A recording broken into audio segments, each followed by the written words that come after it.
ભરૂચ જિલ્લા ભાજપા કાર્યાલય ખાતે ગુજરાત રાજ્યમાં યોજાયેલ સ્થાનિક સ્વરાજની ચૂંટણીમાં ભારતીય જનતા પાર્ટીને પ્રચંડ વિજય પ્રાપ્ત થતા વિજય ઉત્સવની ઉજવણી કરવામાં આવી હતી। ગુજરાત રાજ્યમાં યોજાયેલ સ્થાનિક સ્વરાજની ચૂંટણીમાં ભાજપે ઝળહળતો વિજય મેળવી દિલ્હી વિધાનસભાની જીતને બિરદાવી છે।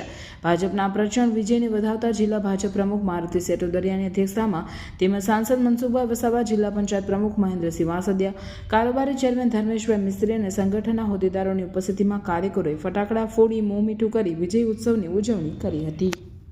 ડેડિયાપાડા તાલુકા પંચાયતની સીટ અમે ગુમાવી છે, પણ ઓછા મતથી ગુમાવી છે। પરંતુ ડેડિયાપાડા વિધાનસભામાં ભાદોડ સીટ સાગબારા તાલુકાની સીટ અમે જીત્યા છે। 68ની ઓછા ખૂબ નજીવા મતોથી અમે ગુમાવી છે, કોંગ્રેસ જીત્યું છે। પરંતુ આમોદની ખૂબ મહત્વની સીટ જિલ્લા પંચાયતની હતી, એ આમોદની સીટ અમે જીત્યા છે, બહુ મોટા માર્જિનથી જીત્યા, 6000ના મતોથી જીત્યા છે। એ રીતના જંબુસર નગરપાલિકા વોર્ડ નંબર 1ની સીટ હતી, એ પણ અમે ભાજપ જીત્યા છે। અને ત્યાર પછી કરજણ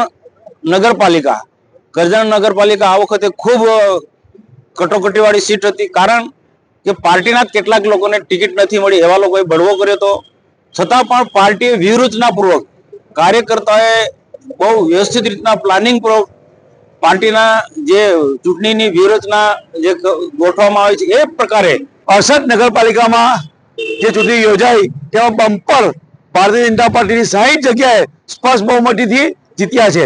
3 જગ્યાએ ટાઈ પડી છે, 2 જગ્યાએ સમાજવાદી પાર્ટી જીતી છે। એ કોંગ્રેસ જે કાયમ જ ભારતીય જનતા પાર્ટી પર આક્ષેપ કરતી રહી છે ખોટા, તેનો પ્રજાએ આ જબરજસ્ત જવાબ આપ્યો છે। ત્યારે આજના તબક્કે સમગ્ર મતદારોનો હું આભાર માનું છું અને ભારતીય જનતા પાર્ટીનું શીર્ષસ્થ નેતૃત્વ એવા નરેન્દ્રભાઈ મોદી સાહેબ, ગુજરાતના મુખ્યમંત્રી ભૂપેન્દ્રભાઈ પટેલ સાહેબ, સંગઠનના માહિર એવા સી.આર. પાટીલ સાહેબ અને સંગઠન મહામંત્રી રત્નાકરજીની કુનેહભરી નીતિના કારણે સ્પષ્ટ બહુમતીથી ભારતીય જનતા પાર્ટીને જનાદેશ મળ્યો છે। ત્યારે સમગ્ર પ્રજાજનોનો આ તબક્કે ખૂબ આભાર માનું છું।